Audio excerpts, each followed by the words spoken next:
Hi everyone, it's Miss Tolly again, and I am back with The Chocolate Touch, Chapter 10.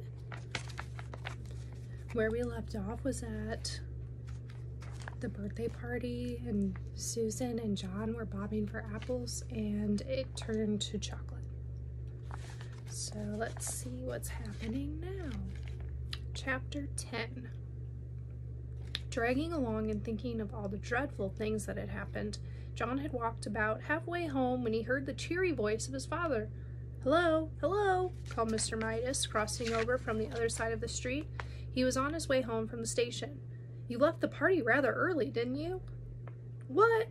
Mr. Midas had just seen the patches and streaks of chocolate that were drying on John's face and on his clothes. "Good gracious," he said. "No wonder you left the party early. How did that happen?" John burst into tears. It had all been so awful, but now he could tell his father about this terrible day. He stopped crying and only sniffed a little now. And then, as he told the whole story about taking the coin to the candy store, about buying the box that had turned out to have only one chocolate in it, about the toothpaste, about breakfast, the gloves, the silver dollar, the pencil, the lunch, the trumpet, and finally, the apple bobbing water. "You mean to tell me they really all turned to chocolate?" Mr. Midas asked. "You're sure you didn't imagine some of this?" "Oh no," John assured him. "Well," Mr. Midas said, still looking doubtful, "we're only a couple blocks from the candy store of yours.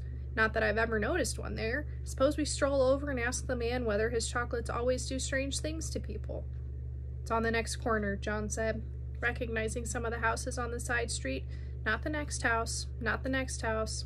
Not the next," he said. "But—" John's voice faded into silence.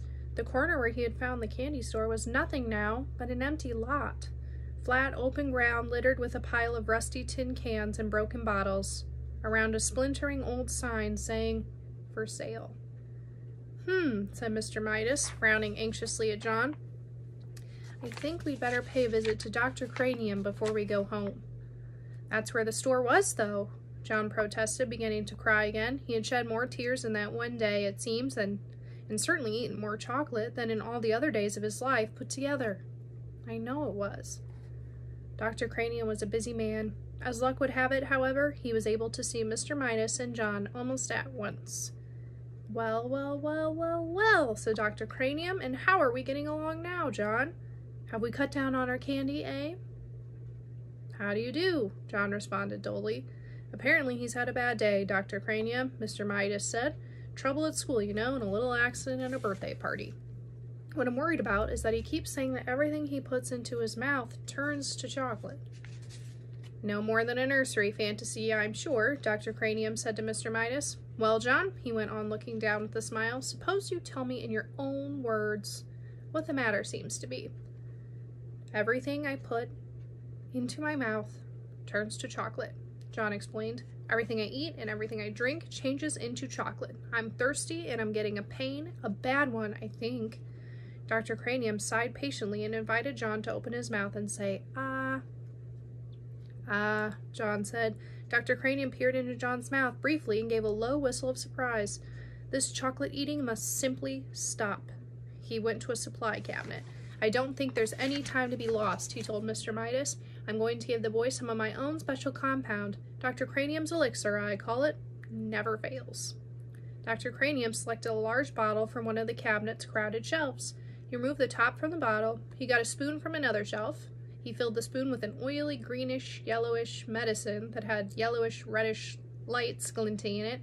"It doesn't taste very pleasant," Dr. Cranium warned John in a pleasant tone of voice, "but I'm sure it'll do the trick. Clear the stomach and you clear the mind.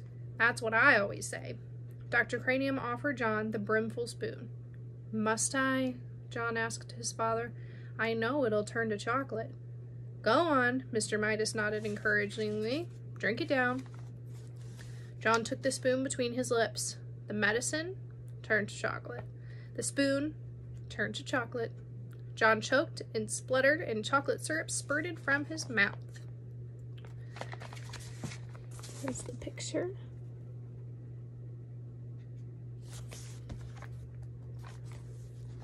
Dr. Cranium dropped the spoon in alarm when it struck the When it struck the white tiled floor, the chocolate handle snapped into several pieces. Mercy, said Dr. Cranium, I've never seen anything like it. The boy's whole system seems to be so chocolatified that it chocolatifies everything it touches. After he had recovered somewhat, the doctor went on. I believe that this must be an unprecedented case of, chocolatitis. I shall call it Cranium's disease. I shall want to make an exhaustive study of the child. I think John has had enough excitement for one day, Mr. Midas said. And that's the end of chapter 10. I will be back tomorrow reading chapter 11. Have a great day, guys.